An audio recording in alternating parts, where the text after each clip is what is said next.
Hey, this is Sensibility Speaks. Welcome to my channel. Thanks for stopping by, and don't forget to like, share, and subscribe. All right, y'all, it is about that time. Let's sip some sensibility, shall we?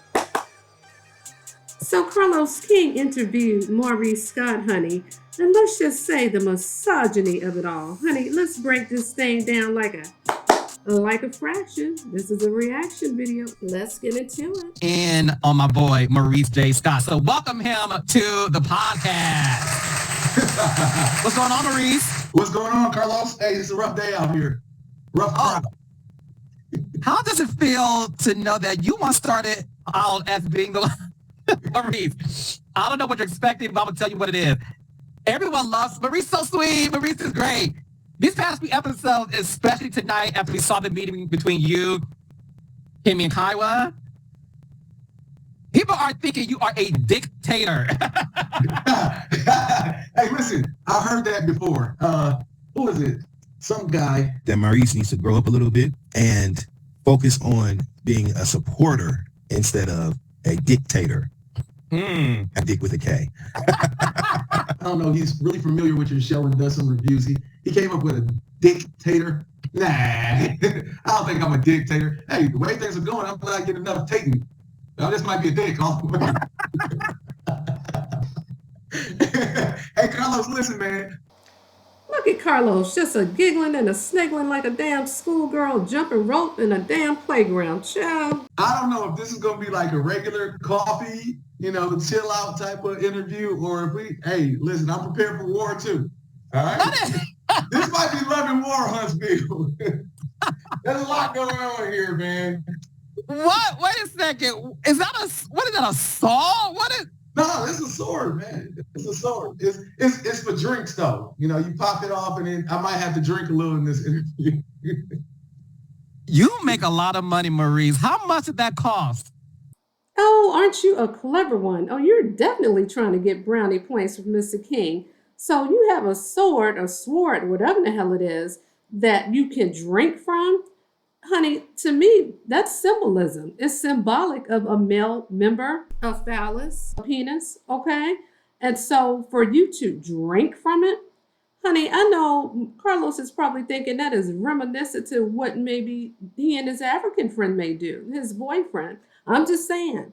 I don't know, but we see you, Maurice. Child, not with the pseudo-sexual innuendos, allegedly. Oh, you're really trying to get on Mr. King's good side. You a sneaky son of a so-and-so. Come on, let's continue. It's not that expensive. I can just say that the everyday man can afford it. Well, I don't know if I'm the everyday man, but let's just say that is a sight to be seen. I have never seen a sword that was filled. What type of liquor is that? Is it Hennessy? And you know what, Carlos? Before I finish my answer, I want to give you your flowers, right? Oh, honey, let the sucking up begin. I remember when we first started and we were saying, Carlos, you need to get yourself out there, man. You're really that guy. And we were pushing, hey, Carlos, get out there. You're that guy. And I felt like a Tyler Perry type of energy from you. And I'm like, man, let people know. It's one thing to pop your shit, right? When you ain't doing shit. It's a different to pop it when you actually doing it. You can roll up on Carlos shit. You know what I'm saying? You're that dude, bro. You're that dude. And for real, it's Thank you, inspiration for people coming behind you. It's really inspiring. So is Maurice taking a page out of Martel's book? Because he knows that Mr. Carlos has a little affinity to Mr. Martiana Bust It Down, right? We know he's attracted to him on some level, not saying they cross lines, that he's Martel's sponsor or benefactor, or is he allegedly? But Maurice says, shit, let me flirt a little bit. Not saying Maurice is into men, not at all, but he's mentally flirting with him. He's kissing his ass and all that good stuff, child. I guess he said, honey, if Martel can do it and he can get a leg up and get to go on award tours around the media circuit with Carlos King holding his hand, he says, shit, I need to do what I need to do, get in where I can fit in. So let me schmooze and brown nose child. But on another note, not trying to be funny, but Maurice, who are you to try to hype him up and all that, saying that he could be like a Tyler Perry, as if your word matters. I'm sure that he gets his kudos and his accolades from his peers in the industry. Not saying that you can't give him no compliment, but as if what you say matters. Child, the haughtiness of it, the audacity of you, okay? Just the self-importance of you in your mind. Child, ooh, the delusion. Let's keep listening. As if your word matters. Well, Maurice, you are doing all right in life. Congratulations on another season. We got to get into what's been happening between you and Kimmy this season, because I don't know if you have been aware of a lot of people now giving you the side eye, Maurice J. Scott. But when it comes to your, how can I say this, philosophy, right? Okay. On love, marriage, and war. Your brother Marceau has been known as the caveman, and everybody thought that you were the complete opposite of your brother. Although some people said, look, they were raised in the same household, they're brothers, so they must have similar philosophies. What's happening now is people are thinking that you're as much as a caveman as Marceau. So what do you have to say about all of that? I don't think that I'm a caveman. And he is. I think that traditional men have a perspective, and we kind of grew up. Well, part of my life was in a traditional household. My dad did, went to work. He did all of the outside, and my mom, she basically raised us. And same here, by the way, Detroit father. So exact same concept. So when Carlos, is married with children, he's going to feel the exact same way that we do. How do you know I don't feel that way already? But go ahead. I've said this before in a video or two in the past. Carlos King is a straight up chauvinist and a misogynist. So let's segue into Maurice Jr. and the whole Kimmy trifecta with Kiowa in terms of how Maurice feels about him doing chores and cleaning up the room. And then we're going to circle back to Carlos and how he really corroborates misogyny. Let's take a listen. Talk to me about the conversation you and Kimmy had today while y'all were at the painting scene in tonight's episode, where she strongly feels that Monster doesn't have enough chores to do that helps her out. That what you're doing is giving him these boot camp activities to where he has to wake up at 5:30 in the morning and do these exercises. And the exercises that Kimmy wants him to do includes washing dishes and helping clean up the crib. So you seem to struggle with that. Why is that a struggle? Is it because, let's have an honest conversation.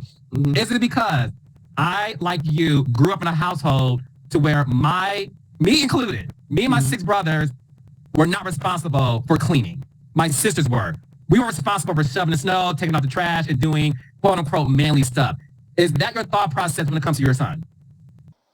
Now, isn't that interesting? So pretty much by Carlos' own admission, and I'm going to paraphrase here, he subscribes to patriarchy. He subscribes to gender roles. He believes in the traditional 2-parent household where the man goes out and makes the money, brings home the bacon, so to speak, and a woman fries it up in the pan and do everything that she can to make him feel like he's a man, right? Honey, that's an old commercial called Anjali Child. That's a perfume commercial. But anyway, now when it comes to being a stay-at-home mom, honey, this is the 21st century, and as inflation has risen, and from an economic standpoint, sometimes it's not feasible to be a stay-at-home mom. You need 2 incomes depending upon the lifestyle in which you want to lead or what have you. And hats off and salute to those women who choose to be stay-at-home moms, or if their husband can't afford for them to do so, that could be their desire. Couldn't be me, because I crave my independence. The hell with that, okay? But to each his own. But see, Carlos said himself that he notices that when he was working with the Real Housewife franchises, how many of the women, their marriages disintegrated or they had issues because the husband couldn't take the fact that Their star was rising, their fame was increasing, and their economic situation and their finances increased by being on a show. And a lot of times a man feels like that the sun should rise and set on his ass, that a woman's entire universe should be centered around his ass and catering to him. And Carlos, in my mind, I think you agree with it because you said that you warned housewives that they need to be careful because their men feel like they're diminished and that their egos couldn't take it. To hell with that shit. Anyway, so I feel like you kind of agree with that. In my mind, I feel like subconsciously or either consciously, Carlos, you feel like women should take a lesser role or that women are somewhat less than when it comes to men because you were raised that way. I can imagine being raised in a household to where it was an equality or equal distribution of chores. But anywho, Carlos is just a little too giddy when it comes to that whole tradition. And that's why he has a fascination, I think, with the Scott brothers because they are very chauvinistic. And you do believe in gender roles. Well, let's continue. Now, getting back to this, two-parent household, right?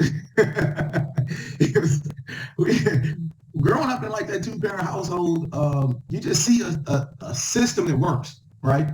And ultimately, it's the one thing I can say for me is I think I listened to Kimmy's side and I listened to Kyle's side when we were married as well. But I'm gonna eventually make the final decision as far as which way it's gonna go. So I know that may ruffle a couple of feathers, but that is what it is. Honey, that sounds like dictatorship to me, okay? Downright oppression. Let me tell it. So you want Kimmy to raise your child, but her and your ex-wife, his biological mom, Kiowa, they don't have any say. Then shit, then you may as well hire a goddamn nanny, okay? Because you want a damn robot to say, yes, Maurice, no, Maurice, arf, arf, bark like a dog, Maurice. Get the fuck out of here, child. Anyway, let me continue. Well, no, So, since you do have the final say, then why don't you back Kimmy when she asks Maurice Jr., I'm not going to call him monster as I always say, then why can't you goddamn back her when she asks him to rake the damn leaves, mow the lawn, or whatever the hell she needs him to do in order to contribute to the household chores? The fuck? Ain't no damn maids around here. What the hell he thought? Child, let's continue. Not really, but I can understand how that could be perceived, right? It's just not. I'll be honest with you, man. The cleanliness of your room is not that high on my list, right? You getting good grades in school, that matters because that's something that people in the outside world make judgment calls on, right? You performing well when you in whatever you do, right? I'm working on the training as far as behaviors are concerned. And if you keep your room clean or not, that doesn't necessarily translate over into other things. Now, if I see studies that say cleaning up your room is going to help you get better grades, hey, we're starting at the room getting clean, right? If cleaning up your room is going to help you pursue your dreams more, then hey, let's start with the room. But to me, I think that there's a training for hard work that I want Monster to understand that, listen, it doesn't matter what you do. And Carlos, you know firsthand, every single thing that you do and any idea that you have, it comes a ton of work for years before someone says, oh, you're an overnight success. Yes. And that's the mentality I think that I would like for him to have, just because in this world of Instagram and Insta fame, right, you don't feel like you might have to put in the work for longevity. And I think that I need him to understand that if he builds it and he builds the character for success, then he'll be all right. We'll make sure the room is clean when you get the money. Well, when he gets the money, he'll hire housekeeping. Like we ain't got a housekeeper. Because we do. That means somebody wants to outsource some of this work. Just saying. Honey, if I said it once, I said it several times. Maurice and his brother, they look for mammies and mules. Yes, I said it. A mammy and a damn mule. So Carlos is joking and talking about some Molly maid at your service, and Maurice says you can outsource cleaning. So I don't think I've ever seen in the episode to where you said that you guys hired a housekeeper or someone to come by once a month, a couple times a month to help Kimmy out. Correct me if I'm wrong. Maybe they do have housekeepers, but I think that was a Freudian slip. I think you are saying that Kimmy is a goddamn Molly maid. Okay, God forbid. I hope that's not what you're saying. But you objectify women, Maurice. Let's just keep it a buck. Let's keep it a stack. Let's keep it 100, right? You objectify women. You feel like a woman's sole purpose is to cater to a man's needs. Thereby, you are imparting those same ideals, that same ideology to your son. Okay? Kimmy asked him to clean up. He looking at her like she got two heads, knowing that you don't have her goddamn back. Okay? You feel like cleaning is a menial task that only a woman should do. And Carlos, you feel the same way too. And so since you see cleaning as not high on your hierarchy or high on your task list for things to do, in the grand scheme of things to help him in his formative years as he grows up, you're teaching him that a woman is supposed to wait on him goddamn hand and foot. So what should he live like a slob and to live slovenly until he has a little girlfriend in college to clean his goddamn room? Hell, cleanliness is next to godliness. Teach that boy how to clean up. Shit. So I bet you had a daughter. I bet you have her goddamn cooking and cleaning. Oh my God. And so back to gender roles, something else comes in my mind. And I think this is further in a clip how Carlos was saying that Maurice graduated as a valedictorian in law school and all that. Congrats to him for that. I don't even know what law school he went to, but that's neither here nor there. But you're smart enough to know what the fuck you're doing. And so you married Kimmy, and you say later on in the clip that she has leadership qualities, that she had to serve as a head of household. She had to be the leader because she had to raise Jalen by herself because she was a single mom. He said, and I'm talking about Maurice, he didn't realize until later, or he didn't have the foresight to realize that she had to wear that role to be the head of the household. Duh, you think? And you didn't think that you two would meld or gel because she's used to leading and you wanted to lead. And I guess, as Carlos is going to talk about later on in the clip, I may or may not play it, but go check out his podcast or check out this video to hear it in its entirety. But pretty much Carlos reminded you that Kimmy said in an interview that he did with her that she wanted to play the soft role, and I'm paraphrasing, she wanted to be the woman, so she wanted to submit, I guess, to the right man, or she didn't mind playing that back role because she had done it so long. Honey, well, I don't know if you got it with Maurice, because in my mind, you married Kimmy because she was established in her nursing career. As you wanted to gain custody of Maurice Jr., that could help you. And not that you had to battle how you went court. You guys were able to amicably decide that he was going to come live with you. But I think just in case you had to ballot it out in court, you wanted to have an established two-parent household. And you wanted Kimmy, goddamn, to play mother, bonus mother to him, picking him up, taking him to school, cooking and cleaning. You wanted her to pick up the raising of your son, okay, the way that his mother would, because your lazy ass didn't want to do it. Because the only difference is, as you referenced with your father, he worked with General Motors, Ford, Motor Company, wherever he went out making the money, whereas your mother raised the kids. The difference is Kimmy ass was still working, and while your ass was in law school. And the streets say that she helped put you through law school. I don't know if that's true or not, but in my mind, I think she probably helped your ass. And you are an investment. She's so deep in, she's invested so much in you to where she may feel like it's too late to pull back because she may have helped finance you, allegedly. My opinion, I think it could be true. How you going to be the damn lead and she carrying the household financially, or at least going 50-50? I don't know how they allocate their finances, but I know that was supposedly Kimmy's house that you moved into, you and your son.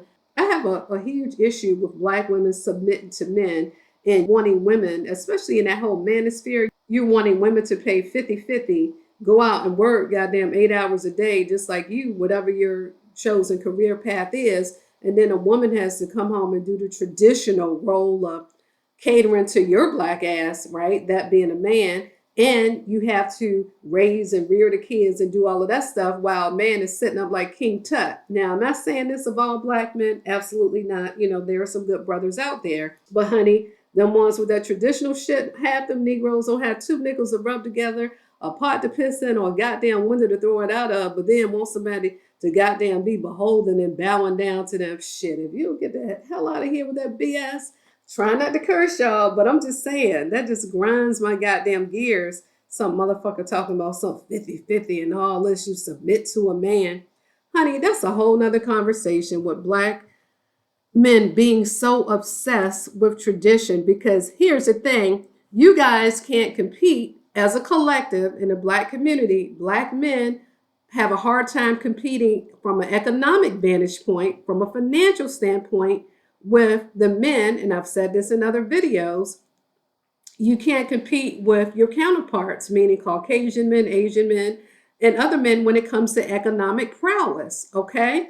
Because let's face it, we know that more Black women are enrolled in college or more educated. We're in the workforce heavily, right? Whether we make what we should make in terms of our counterparts, be it white women, men, or whatever, we're still out there working. And Black men, half the time, you may not even get a GED or make it out of high school. You want to be rappers, basketball players, but oh, Lord, this is a whole nother conversation. I don't want to veer too far off into that. So let me kind of wrap that up. Black men are so busy competing with Black women, okay? Because so a nature of a man is to dominate and to conquer, right? And so men traditionally, as you can see with politics and the wars and all the ish going on in the world, men compete with each other. But Black men know on a subconscious level that they can't compete financially. They're not making laws and things like that with their counterparts. And they feel like maybe the white man has his proverbial foot on your neck. So as opposed to stepping it up and trying to pull yourselves up by the bootstrap, get an education, maybe join the military, whatever it is, in order to be gainfully employed and to seek therapy, get your mind right. You know, there's a whole school to prison pipeline. I know about the agenda out there when it comes to systemic racism, institutionalized racism. Get it? You know, I got it. You know, I know all of that. But at this point, as opposed to pointing your fingers at Black women, oh, Black women wear weaves and Black women do this and Black women do that, as opposed to goddamn deflecting and projecting all of your insecurities and the fact that you can't measure up and wanting Black women to lower their standards in order to make yourselves feel good because you're so egotistical. You want to bring a woman down in order to dominate her. Okay. Child. Ooh, I didn't want to get into this conversation, but it's just so much to the whole traditional. But a lot of times Black men, they use sex in order to dominate women. They cheat on women. They know that they may not be able to compete with her from a financial standpoint because a lot of Black women, we have our ish together, right? We're educated, and whether we went the traditional college route or not, you know, maybe you're a hairdresser, whatever it is that you do in terms of making money, be it white collar, blue collar, you're doing the damn thing, you're getting it done. And sometimes you're out earning your partner or just, you know, the Black man. And in order to bring you down a few notches or to bring you down a peg, he'll go out and cheat on you, right? He'll go fuck around on you in order to pull you down, in order to make you feel like ish. He'll weaponize sexuality in order to raise his ego. He's going to sleep with a whole lot of women because to me, that's just a Band-Aid on the fact that you really need therapy to get your itch together and not trying to be sleeping with 100 damn women in order to feel like you need 20 notches on your belt to boost your goddamn bruised ego, okay? Woo, child, doesn't that remind you of Martell Holt and how he tried to weaponize sexuality and cheating against Melody? But I digress. Woo, child, that could be a whole nother conversation, child. But anyway, but just to bring it back home, when I think about Carlos King and I think about misogyny, even though he's a same gender loving man, he's attracted to men sexually. And he's a part of the LGBTQIA community. I think I'm saying it right.